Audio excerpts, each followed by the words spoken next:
Assalamualaikum warahmatullahi wabarakatuh dan salam sejahtera bagi kita semua. Perkenalkan, nama saya Kurnia Harli BSN MSN, salah satu dosen di program studi keperawatan Fakultas Ilmu Kesehatan Universitas Sulawesi Barat. Saya biasanya mengampu mata kuliah keperawatan dewasa yang sebelumnya disebut dengan KMB atau keperawatan medikal bedah. Selain itu, saya juga biasanya mengampu mata kuliah wound care, keperawatan paliatif, dan juga bahasa Inggris kesehatan.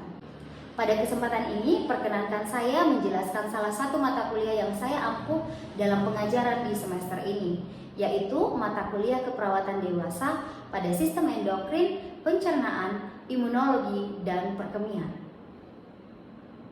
Mata kuliah ini berbobot 5 SKS, di mana terdiri dari 3 SKS teori, 1 SKS praktek, dan 1 SKS di klinik. Mata kuliah ini biasanya diajarkan di semester 4 dan dilaksanakan dengan tim teaching. Capaian pembelajaran atau CPL yang dibebankan pada mata kuliah ini antara lain: yang pertama, mahasiswa mampu menguasai keterampilan umum pada sistem endokrin, pencernaan, perkemihan, dan imunologi. Yang kedua, mahasiswa mampu melaksanakan edukasi dengan keterampilan komunikasi dalam asuhan keperawatan dan informasi ilmiah tentang sistem endokrin, pencernaan, imunologi, dan perkemihan. Yang ketiga, mahasiswa mampu meningkatkan keahlian profesional di bidang keperawatan pada sistem endokrin, pencernaan, perkemihan, dan imunologi. Selanjutnya, untuk deskripsi mata kuliah pada mata kuliah ini, yaitu pembelajaran fokus pada pemenuhan kebutuhan klien dewasa dengan gangguan sistem endokrin, sistem pencernaan, perkemihan, dan imunologi. Gangguan dari sistem tersebut meliputi gangguan peradangan, kelainan degeneratif, keganasan, dan trauma yang termasuk dalam 10 kasus besar baik lokal, regional, nasional, dan internasional. Lingkup bahasan mulai dari proses pengkajian sampai dengan evaluasi, di mana pada intervensi keperawatan meliputi terapi modalitas keperawatan pada berbagai kondisi termasuk terapi komplementer. Selanjutnya, kemampuan yang diharapkan setelah mempelajari mata kuliah ini yaitu mahasiswa mampu melakukan simulasi asuhan keperawatan pada gangguan sistem endokrin seperti pada masalah DM dan gangguan tiroid. Kemudian pada sistem imunologi seperti pada masalah rematik dan HIV. Pada sistem pencernaan seperti pada masalah apendisitis, kanker kolorektal, hepatitis, sirosis hepatis, dan juga kolelitiasis. Selanjutnya pada sistem perkemihan seperti pada penyakit ginjal kronik, urolitiasis, BPH, dan juga kanker prostat. Yang kedua, mahasiswa diharapkan mampu melakukan simulasi pendidikan kesehatan dengan memperhatikan aspek legal dan etis. Selanjutnya, mengintegrasikan hasil-hasil penelitian ke dalam asuhan keperawatan dalam mengatasi masalah sistem endokrin, imunologi, pencernaan, dan perkemihan. Mahasiswa mampu melakukan simulasi pengelolaan asuhan keperawatan pada sekelompok klien dengan gangguan sistem endokrin, sistem imunologi, pencernaan, dan perkemihan pada klien dewasa dan tentunya memperhatikan aspek legal dan etis.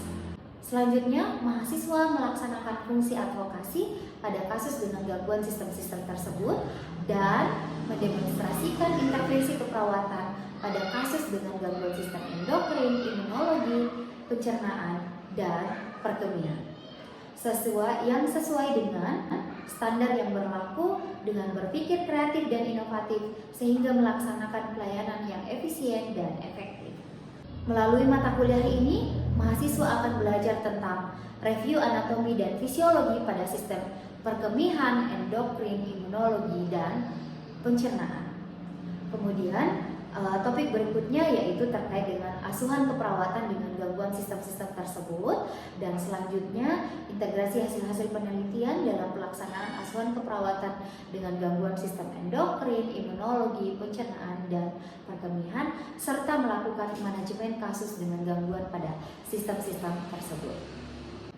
Pada kesempatan ini, saya akan menyampaikan teknik pengajaran saya dengan menggunakan metode DIA atau Delivery, Interaction, dan Assessment. Untuk strategi delivery, saya biasanya memaparkan materi dari textbook dan juga dari jurnal-jurnal terbaru, serta menggunakan video tutorial untuk simulasi pada tindakan keperawatan. Selanjutnya, dalam berinteraksi dengan mahasiswa, saya menggunakan beberapa cara. Misalnya menggunakan aplikasi Mentimeter. Umumnya aplikasi tersebut saya gunakan untuk mengetahui atau menilai pengetahuan awal mahasiswa terhadap materi yang akan saya diskusikan. Kedua, penggunaan media WhatsApp saat mahasiswa ingin bertanya terkait materi saya di luar jam belajar. Kemudian, pada saat pelaksanaan kuliah, baik secara luring maupun daring, saya memberikan kesempatan kepada mahasiswa untuk bertanya maupun menjawab pertanyaan. Selain itu, di akhir pertemuan saya memberikan case study untuk mahasiswa menganalisis case tersebut dan akan didiskusikan pada pertemuan selanjutnya.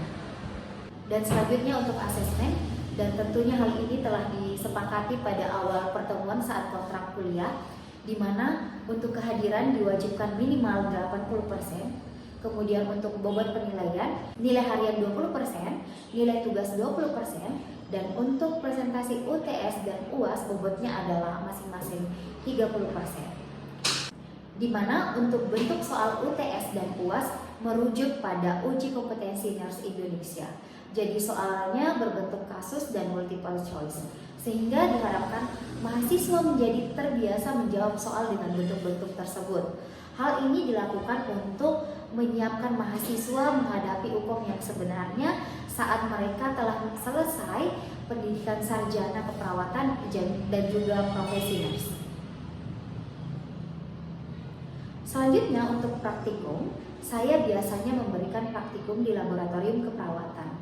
Adapun tindakan keperawatan yang termasuk dalam ruang lingkup pada mata kuliah ini, yaitu tindakan keperawatan yang berkaitan pada gangguan sistem endokrin, pencernaan, perkemihan, dan imunologi, seperti tindakan pengukuran ABI, pemeriksaan GDS, pemasangan NGT, bilas lambung, kolostomi care, pemeriksaan CCT, dialisis, irigasi bladder, dan juga washout enema.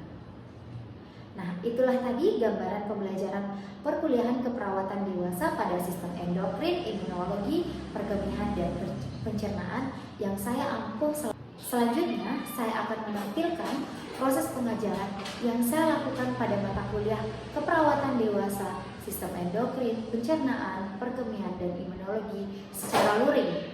Selamat menyaksikan. Assalamualaikum warahmatullahi wabarakatuh dan selamat pagi.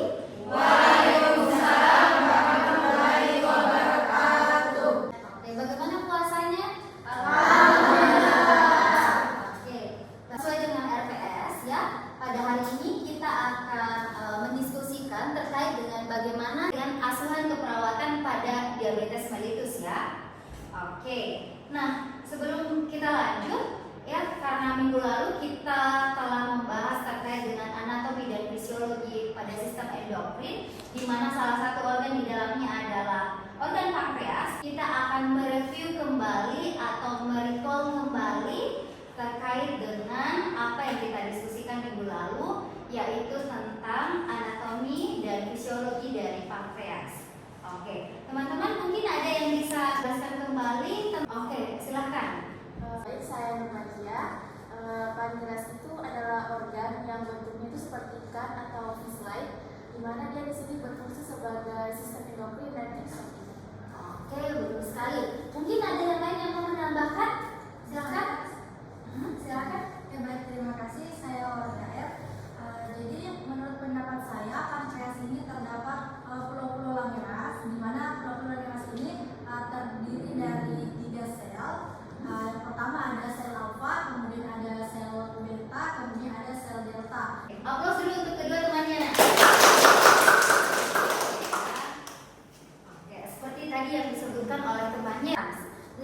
dalam Pulau Langerhans ini terdapat 3 jenis sel. Nah, 3 jenis selnya itu ada seperti tadi yang sudah disebutkan temannya ya.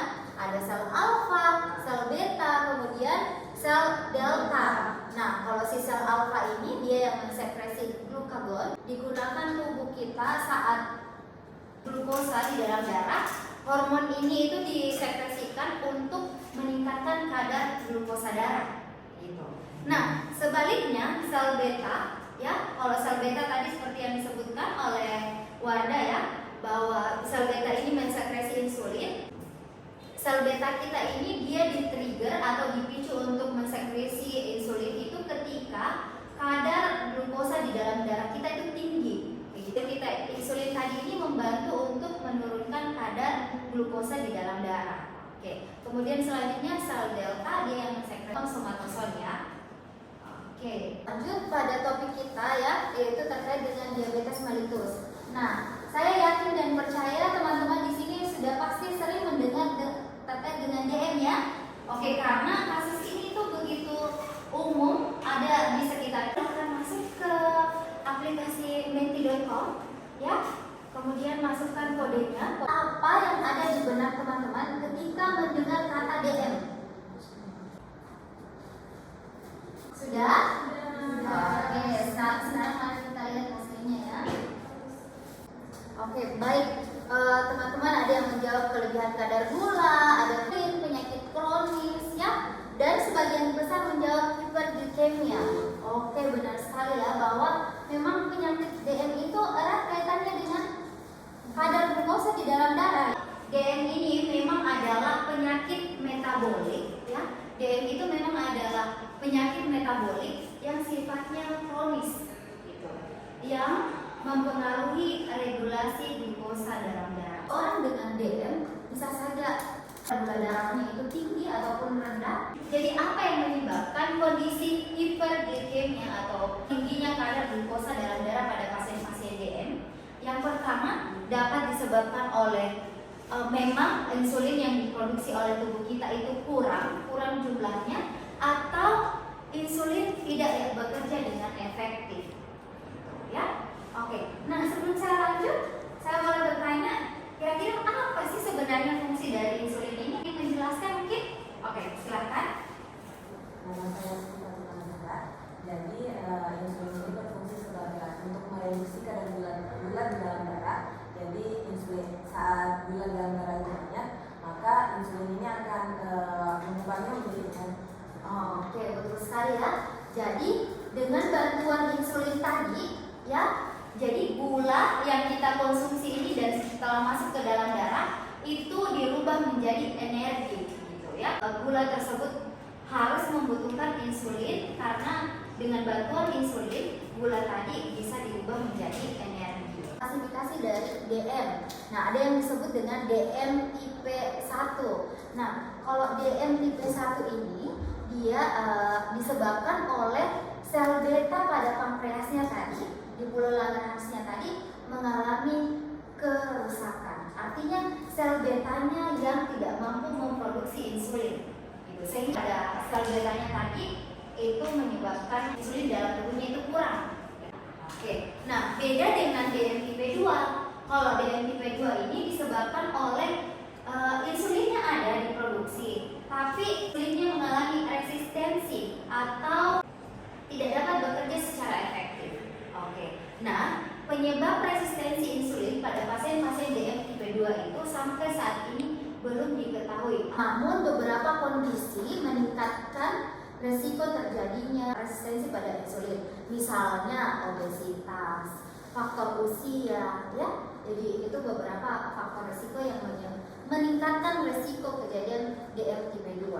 Nah, kemudian untuk jenis DM berikutnya adalah yang lainnya, ya, bisa saja disebabkan oleh karena faktor obat-obatan ataupun faktor genetik, ya. Nah, DM yang itu disebut dengan DM tipe lainnya, gitu. Kemudian selanjutnya ada juga disebut dengan gestational diabetes mellitus. Nah, gestational diabetes mellitus ini adalah kondisi DM, ya, pada hamil, ya. Jadi DM-nya itu disebut dengan gestational diabetes. Nah, selanjutnya ya, seperti yang disebutkan tadi bahwa seseorang dengan DM itu memiliki kadar glukosa di dalam darahnya itu tinggi ya. Jadi pasien-pasiennya itu mengalami hiperglikemia. Oke. Nah, apa yang terjadi? Akibat tingginya kadar glukosa dalam darahnya ini ya menyebabkan ketidakseimbangan cairan dan elektrolit di dalam tubuhnya. Hasilnya apa? Akibat terjadi ketidakseimbangan ini menyebabkan 3 tanda klasik dari DM. Apa saja? Poliuria, poliuria ini atau pasiennya itu menjadi sering kencing ya. Pasiennya menjadi sering kencing sehingga menyebabkan dehidrasi. Nah, akibat dari kondisi dehidrasi ini menyebabkan hemoconcentration. Jadi konsentrasi darahnya pasien itu meningkat gitu. Saat dilakukan pemeriksaan kadar hematokritnya itu tinggi gitu. Karena kekurangan cairan tadi gitu. Jadi tinggi konsentrasi darahnya gitu ya, kurang cairannya gitu. Nah, akibat kondisi ini menyebabkan hipovolemia atau tubuh mengalami kekurangan volume cairan. Oke, akibatnya apa? Dari kondisi tersebut menyebabkan poor tissue perfusion. Jadi fungsi kejaringan itu kurang begitu dan menyebabkan hypoxia. Artinya karena masalah produksi tadi menyebabkan sel-sel tubuh kita ini kekurangan oksigen, terutama pada otak gitu ya. Jadi mampu untuk diubah menjadi energi. Jadi secara keseluruhan tubuh kita itu mengalami kelaparan gitu. Nah, selanjutnya akibat dehidrasi tadi karena sering-sering kencing, akhirnya apa? Pasiennya mengalami kehausan yang berlebihan atau yang disebutnya dengan polidipsia. Oke. Nah, selanjutnya karena seperti yang saya sebutkan tadi ya, bahwa sel-sel tubuh kita ini mereka ini memang gula di dalam tubuh kita ini banyak, tidak berubah menjadi energi. Hasilnya tubuh kita itu mengalami kelaparan. Jadi kita akan menjadi bagaimana? Akan selalu lapar gitu. Jadi pasien ini mengalami polifagia, sering lapar. Oke, hingga akhirnya dengan lemak yang disimpan dalam tubuh kita itulah yang dipecah gitu. Itulah yang dipecah. Pemecahan dari lemak tadi ya akan menghasilkan byproduct yang disebut dengan badan keton. Oke. Sehingga pasien mengalami karena banyak keton di dalam tubuh kita ya, sehingga menyebabkan tubuh mengalami ketoasidosis. Jika kondisi-kondisi tadi tidak mendapatkan penanganan yang tepat ya, ya akan menyebabkan komplikasi. Oke. Nah, komplikasi DM baik itu akut maupun kronis. Komplikasi DM yang sifatnya akut antara lain dapat menyebabkan diabetic ketoasidosis ya, dan juga hipoglikemia. Nah, dua kondisi ini ketika terjadi pada pasien DM harus ditangani segera. Oke. Nah, selanjutnya adalah hiperglikemia pada tubuh penderita DM menyebabkan gangguan pada pembuluh darahnya pasien, menyebabkan kerusakan pada endotel di pembuluh darahnya pasien. Akibatnya apa? Ketika mengenai bagian mikrovaskular pada bagian pembuluh darah kecil, menyebabkan nefropati, neuropati, dan retinopati. Nefropati itu apa? Ya, ketika pembuluh darah kecil yang ada di ginjal ya mengalami kerusakan. Akibatnya apa? Sel-sel di ginjal kita itu kekurangan asupan makanan, kekurangan asupan nutrisi dan energi, menyebabkan kematian sel pada jaringan tersebut sehingga dapat menyebabkan gagal ginjal pada penderita DM. Ya. Nah, selanjutnya adalah neuropati. Nah, neuropati salah ya. Artinya apa? Pembuluh darah kecil yang mensuplai nutrisi ke saraf tadi mengalami gangguan. Artinya nutrisi itu tidak ada, sarafnya menjadi rusak. Menyebabkan apa? Pasiennya mengalami neuropati. Gitu. Neuropati, mati rasa. Gitu. Nah, ketika neuropati ini terjadi pada bagian distal, ya, pada bagian distal, nah dapat menyebabkan ulkus kaki. Gitu. Nah, ulkus kaki ini ya, ulkus kaki adalah masih serius pada DM ya, karena meningkatkan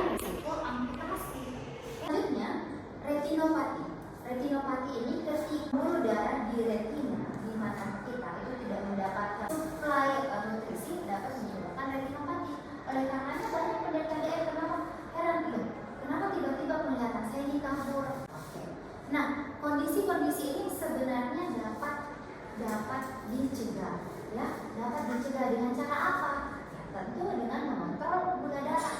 Oke, selain mengontrol gula darah, tentu juga dilakukan dengan latihan aktivitas fisik dan juga modifikasi gaya hidup serta pemberian obat-obatan. Ya, nah dan komplikasi-komplikasi ini sebenarnya dapat dicegah.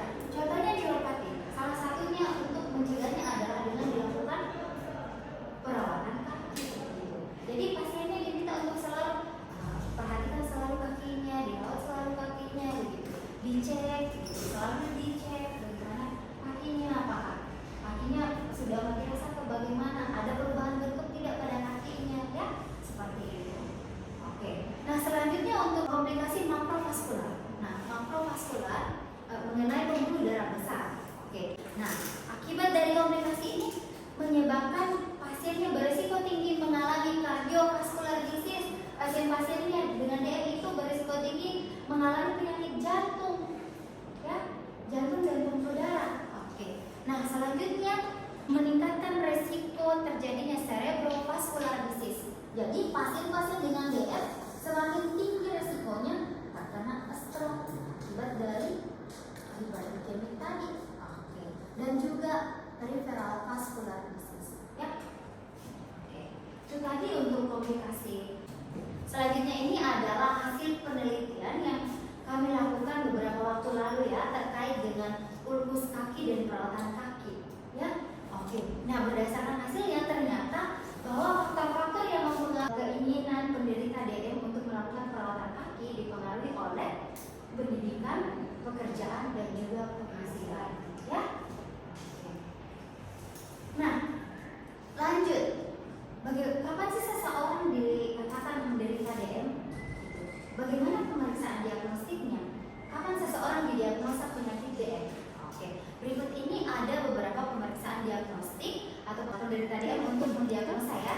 Yang pertama adalah pemeriksaan gula darah puasa. Ada HbA1c.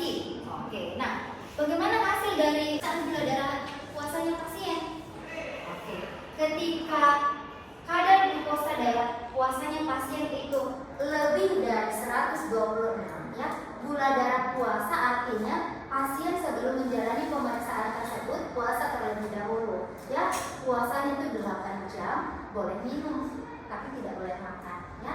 Ketika dilakukan pemeriksaan dan hasilnya lebih dari 126 mg per desiliter dan telah dilakukan pemeriksaan sebanyak 2 kali dan hasilnya tetap lebih dari itu, nah maka pasien dapat didiagnosa menderita penyakit DM. Oke.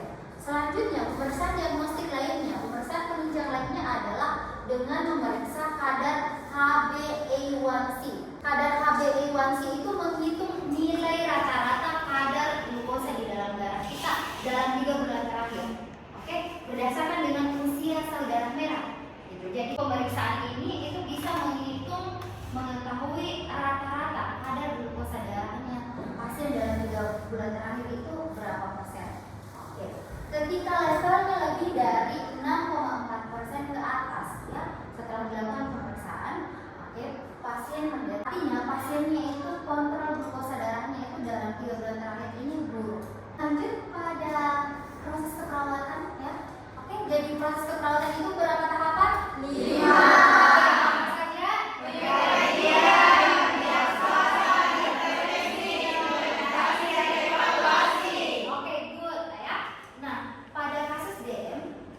Berdasarkan SDKI ya, standar diagnosis keperawatan yang membagi kategori asesmen itu menjadi 14 bagian.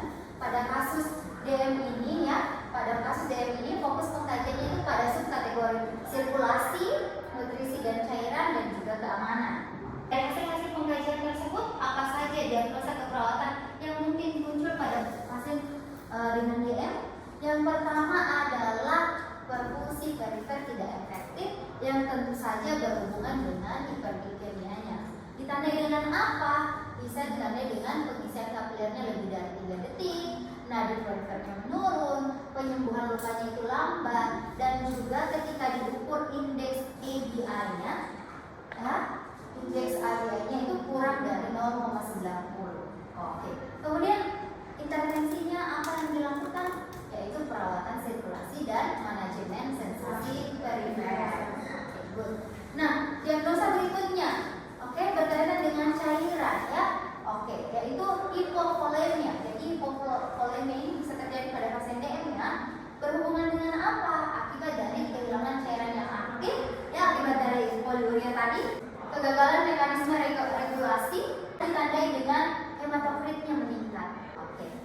Oke, intervensinya apa? Yaitu dilakukan Manajemen hipovolemia. Oke, nah berikutnya adalah resiko ketidakseimbangan cairan dan elektrolit. Berhubungan dengan apa? Tentu dengan kondisi hiperglikemianya. Oke, intervensinya bagaimana? Oke. Nah, selanjutnya adalah resiko injuri. Oke ya. Jadi akibat dari kondisi hiperglikemianya pasien tadi itu meningkatkan resiko cedera pada pasien. Intervensinya apa? Pencegahan cedera. Itu dilakukan dengan pencegahan cedera. Kenapa? Oke, itu ya beberapa diagnosa keperawatan, tapi diagnosa keperawatan yang lain itu masih banyak ya yang berkaitan dengan DM. Sampai di sini ada pertanyaan? Nah, sebelum mengakhiri untuk pertemuan hari ini ya, saya akan menampilkan sebuah video ya. Nah, di dalam video ini terdapat kasus ya. Video ini adalah tutorial dari perawatan luka, bagaimana melakukan perawatan luka pada pasien yang mengalami lupus DM. Nah, teman nanti saya minta menganalisis kasus tersebut ya, dan kita akan diskusikannya minggu depan. Selain itu, teman-teman juga mencari artikel penelitian terkait dengan intervensi dari kasus tersebut. Oke? Mari kita menyaksikan videonya ya. Berikut ini adalah kasusnya ya. Pasiennya adalah seorang laki-laki berusia 42 tahun. Usianya masih 42 tahun dan telah menderita DM sejak 10 tahun yang lalu. Begitu. Nah, hasil pemeriksaan DDS didapatkan nilai kadar glukosa darahnya itu 350 mg per desiliter. Saat ini ya, pasiennya itu datang dengan keluhan gas gangren pada tungkai bawah bagian kiri yang memburuk sejak 10 hari yang lalu. Kesadaran pasiennya hiposmetris, pasiennya nampak lemah dan pucat ya. Artinya pasiennya ini sudah mengalami komplikasi ya, mikro dan makrovaskular komplikasi kronis ya. Komplikasi sekundernya sudah ada ulkusnya. Coba kita lihat pasiennya